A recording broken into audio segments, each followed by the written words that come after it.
Subscribe करें मेरे channel skcoachingcenter.com को और बेल आइकन दबाएं मेरे वीडियो सबसे पहले देखने के लिए। दोस्तों, आज के इस वीडियो ट्यूटोरियल में हम लोग पढ़ेंगे क्लास 10th बिहार बोर्ड के संस्कृत का एक पाठ विश्व शांति।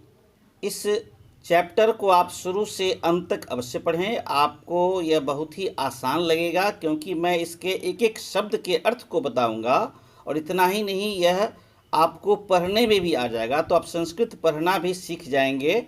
जैसा कि मैं पिछले कई वीडियो ट्यूटोरियल ला रहा हूं संस्कृत के लिए और अन्य विषयों के लिए भी। तो चलिए, मैं कोशिश करता हूं कि आपके इस पूरे पाठ को ही मैं इस डैशबोर्ड पर ला दूं। तो ये देख रहे हैं, आपका पूरा पाठ ही इस डैशबोर्ड पर आ गया। पहला पेज है पीयूषम का, पेज नंबर 104 लिखा हुआ है। 13वां पाठ है, 13वां पाठ है विश्व शांति। चलिए, मैं अपना पेन भी निकाल लेता हूं जहां बताना होगा। तो अब ध्यान से समझिएगा। पाठे अस्मिन, यहाँ जो लिखा हुआ है, अस्मिन का मतलब होता है में, इस, और पाठे मतलब पाठ में, यानी इस पाठ में। पाठे जो है सप्तमी विभक्ति का एक वचन है। जैसे गृह मतलब घर में, विद्यालय मतलब विद्यालय में, तो पाठे मतलब क्या हो गया? पाठ में, और अस्मिन मतलब में, इस यानी इस पाठ में। संसारे यानी संसार में, वर्तमानस्य अशांति वातावरणस्य, वर्तमान अशांति वातावरण के, स्यो लगने से क्या होता है? षष्ठी विभक्ति का रूप हो जाता है, जिसका अर्थ होता है का। ये लिखा हुआ है अशांति वातावरणस्य।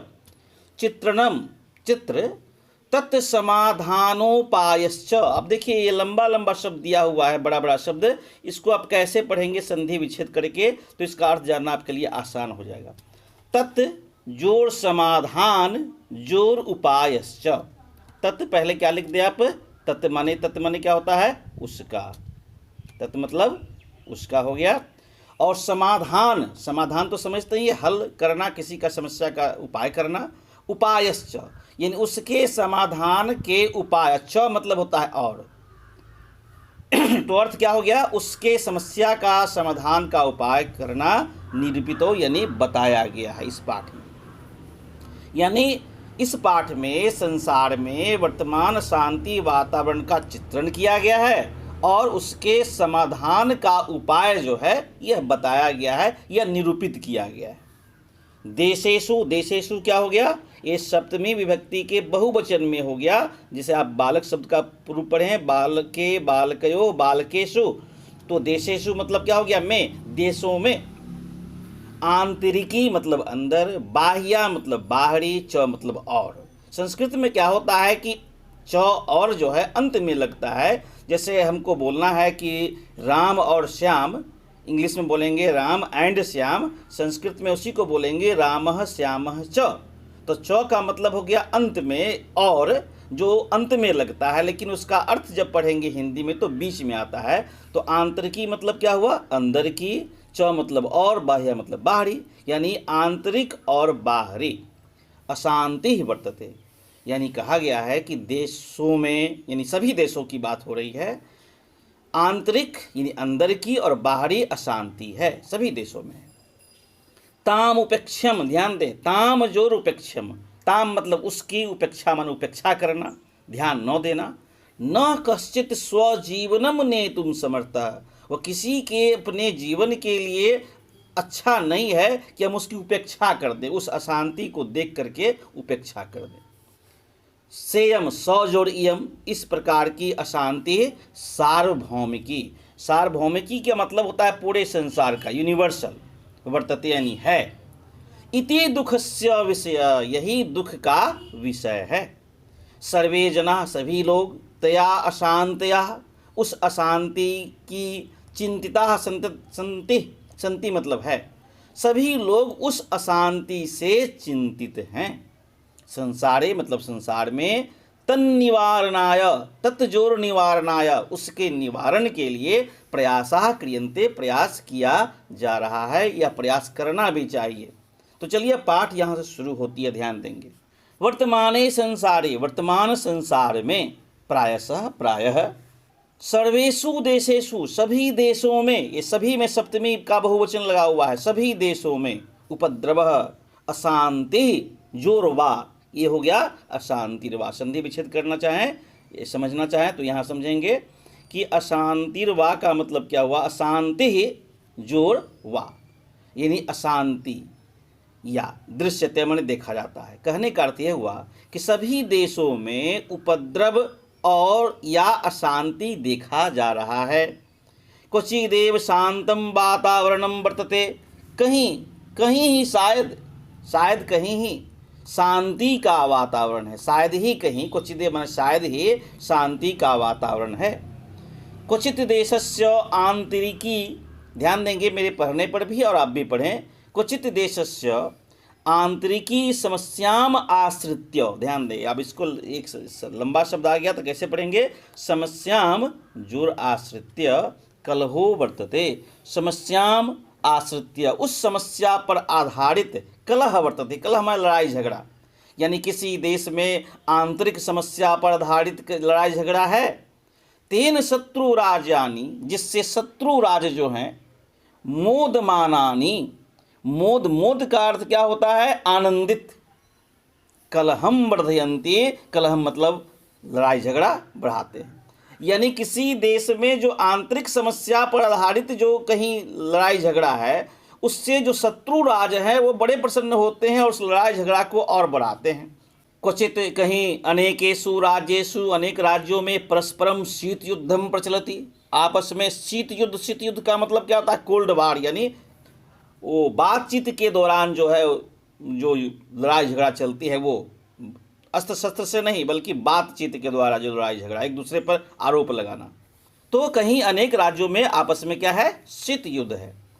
वस्तुतः संसारः अशांति सागरस्य कुलमध्यासीनो दृश्यते, वस्तुतः वास्तव में संसार में क्या, संसार क्या है, तो अशांति के सागर में, यानी अशांति के सागर में जो है डूबा हुआ है। ये सारा संसार ही अशांति के सागर में कुलम अध्यासीनो डूबा हुआ दृश्यते देखा जा रहा है, यानी जी रहा है। कहने का अर्थ अशांति जोर च, ध्यान देंगे अशांतिश्च लिखा हुआ है, विसर्ग संधि है, अशांति जोर च, मानवता विनाशाय कल्पते, यानी अशांति क्या है, मानवता के विनाश का कारण है। अद्य आज विश्व विध्वंस कान्यस्त्राणी, आप देखिए ये लंबा शब्द है, इसको कैसे पढ़ेंगे, विश्व विध्वंसक अन्य अस्त्राणी, विश्व विध्वंस कान्यास्त्राणी बहुन्या आविष्कृतानि, ध्यान दें, बहुनी जोर आविष्कृतानि, अनेक प्रकार के आविष्कार संति माने हैं। तो कहने का अर्थ यह हुआ कि आज जो है विनाशकारी अस्त्रों का निर्माण विशाल पैमाने पर हो रहा है ना, उससे ही क्या हो रहा है, तेरैव, उससे ही मानवता नाशस्य भयम, जिससे मानवता के विनाश का भय बना हुआ है। दूसरा पैराग्राफ को देखें, अशांति कारणम, अशांति के कारणों, तस्या उसके, निवारण जो उपायश्च, कैसे पढ़ेंगे इसको, निवारणोपायश्च है, इसका यदि संधि विच्छेद करेंगे तो निवारण जो उपायश्च सावधानतया चिंतनीय, यानी अशांति के कारणों के निवारण के उपायों पर ध्यानपूर्वक विचार किया जाना चाहिए। कारणे ज्ञाते, यानी उसके कारण का पता लगाते हुए, निवारणस्य यानी उसके समाधान का, उपायोपि, उपायः जोरपि, उसका उपाय भी, अपि मतलब भी, ज्ञायते यानी पता करना चाहिए, इति नीति, यह नीति कहती है, यह नीति यह कहती है कि अशांति के कारणों के उपायों पर ध्यानपूर्वक विचार किया जाना चाहिए और अशांति के कारणों का पता लगाते हुए उनके समाधान के उपायों का भी पता करना चाहिए।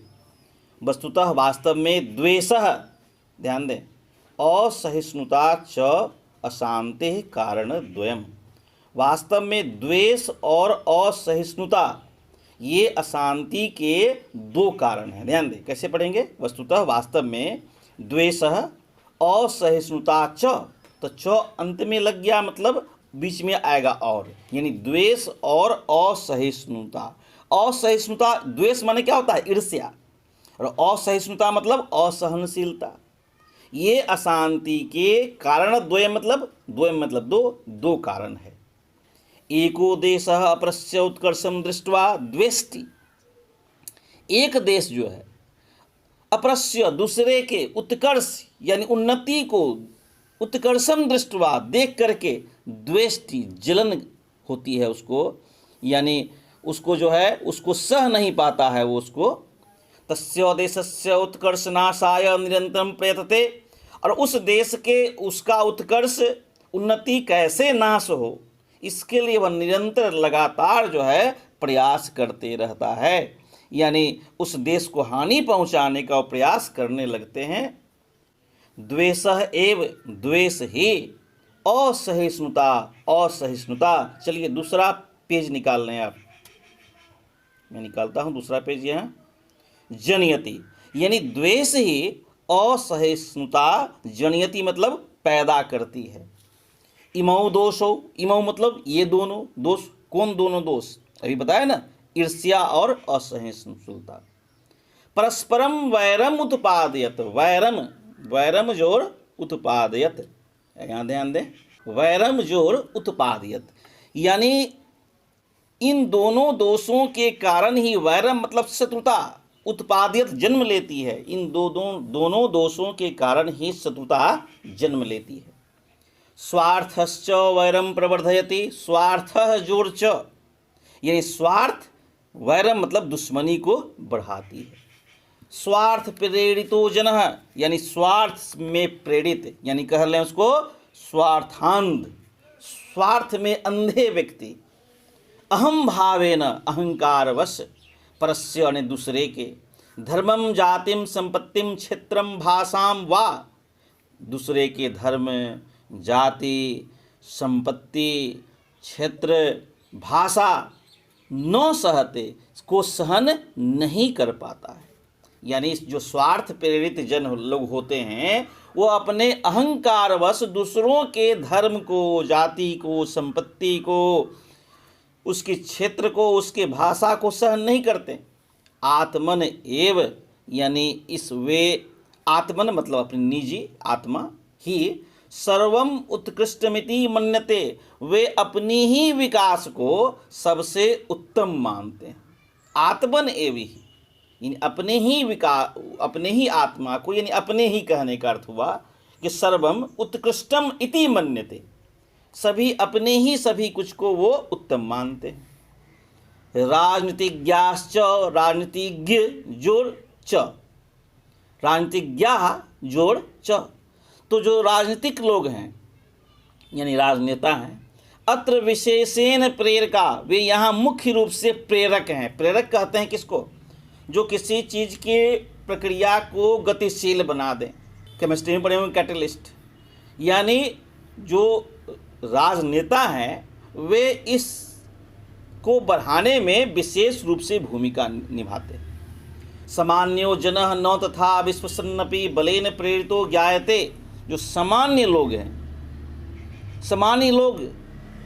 सामान्यो जनः न तथा यानी सामान्य लोग ही नहीं, विशिष्ट जन भी बलपूर्वक प्रेरित किए जाते हैं, बलपूर्वक इस काम को बढ़ाने में। स्वार्थोपदेश, स्वार्थ जो उपदेश है, स्वार्थपूर्वक दिया हुआ उपदेश। बलपूर्वकम निवारणीय यानी बलपूर्वक दूर करना चाहिए, ऐसी स्वार्थ भावना को बलपूर्वक दूर करना चाहिए।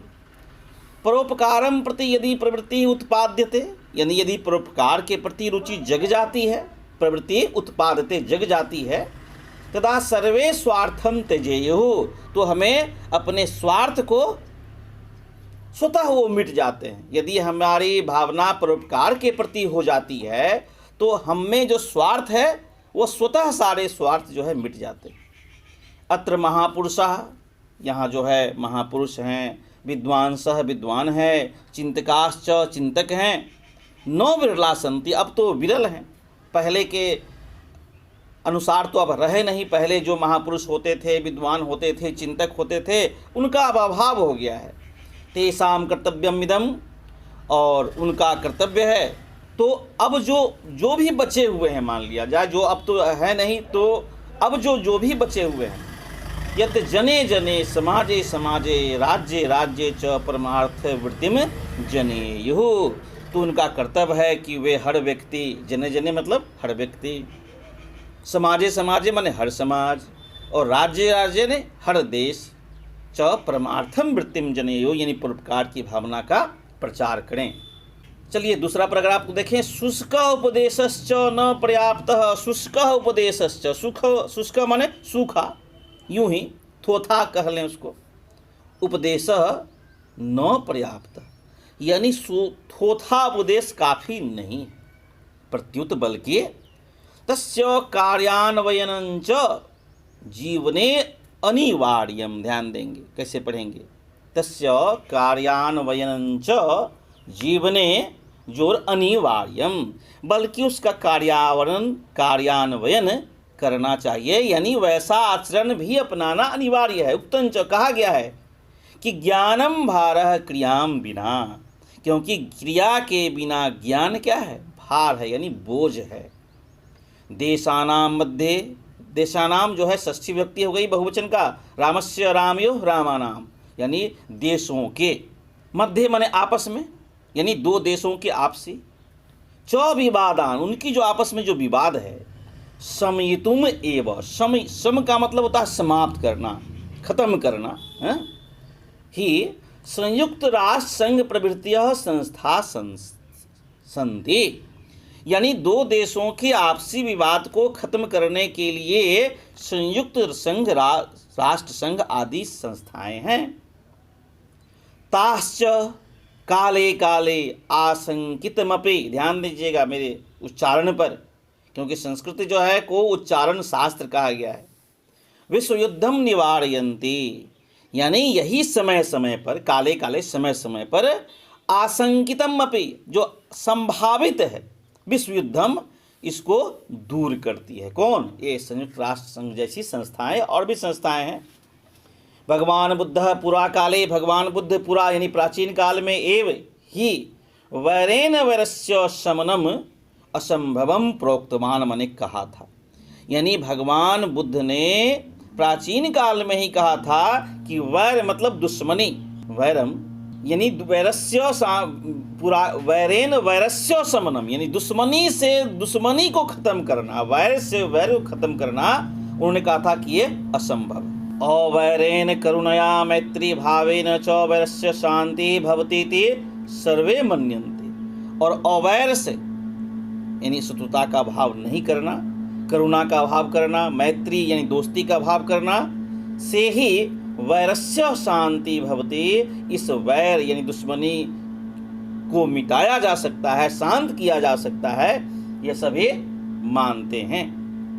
भारतीय नीतिकाराः सत्यमेव उद्घोषयन्ति, और भारतीय नीतिकार सत्य ही इसके बारे में कहते हैं कि अयम निजः परो वेति गणना लघु चेतसाम। ध्यान दे श्लोक, यहाँ ध्यान दें, अब ये समाप्ति होने वाला है, इस श्लोक पर अब ध्यान दें। यहाँ देखें, अयम निजः परो वेति गणना लघु चेतसाम। अयम मतलब यह, निजः माने अपना, पर माने दूसरा, गणना माने उसकी गिनती करना, लघु चेतसा मतलब क्षुद्र बुद्धि वाले, लघु मतलब छोटे। उदार चरिता नाम तो, पहले सबका अर्थ समझ लें, उदार चरिता नाम तो ऐसे उदार चरित वालों के लिए ही वसुधा जोड़ एव यानी वसुधैव, वसुधा कहते हैं पृथ्वी को, यानी सारा संसार ही क्या है, कुटुंबकम यानी परिवार। कहने का अर्थ यह हुआ है कि निम्न विचार वाले व्यक्तियों में भेदभाव की भावना होती है और वे अपना पराये में भेद करते हैं, लेकिन जो उदार चरित्र वाले होते हैं यानी महापुरुष जो होते हैं, वे मानवीय गुणों से संपन्न होने के कारण भेदभाव की भावना से ऊपर उठे होते हैं। इनके लिए सारा संसार ही अपने परिवार जैसा प्रतीत होता है। परपीडनम आत्मनाशाय ज्ञायते, परपीडनम मतलब दूसरों को दुख पहुंचाना, आत्मनाशाय यानी अपना ही नुकसान, आत्मनाश का मतलब क्या हुआ, अपना ही नुकसान, और जायते माने होता है, यानी दूसरों को कष्ट पहुंचाने से अपना ही नुकसान होता है। परोपकाराश्च शांति कारणम भवति, और परोपकार दूसरों के सहयोग से मतलब आत्मतुष्टि मिलती है, उसको शांति का कारण होती है। अद्यापि आज भी परस्य देशस्य दूसरे देश के संकट काल में अन्य देश सहायता राशिम सामग्रीम च प्रेषयन्ति इति विश्वशांतो सूर्योदयो दृश्यते। आज भी हम देखते हैं कि जब किसी दूसरे देश में संकट आ जाता है तो दूसरे देश भी उसको सहायता की राशि जो है वो क्या करते हैं, भेजते हैं। तो यही क्या है, दूसरे देश में जब विपत्ति आती है तो दूसरे देश भी सहायता राशि भेजते हैं। इससे विश्व शांति की आशा जो है वो प्रकट होती है। तो चलिए, ये था आज का पाठ विश्व शांति। और आप ऐसे ही वीडियो अगर देखना चाहते हैं तो अवश्य ही हमारा चैनल सब्सक्राइब कर लें, शिशु कल्याण कोचिंग सेंटर सिद्धा 63। और आप देखेंगे कि संस्कृत के कई प्रैक्टिस सेट, ऑब्जेक्टिव सेट भी बने हुए हैं। तो चलिए मिलते हैं एक अगले वीडियो में।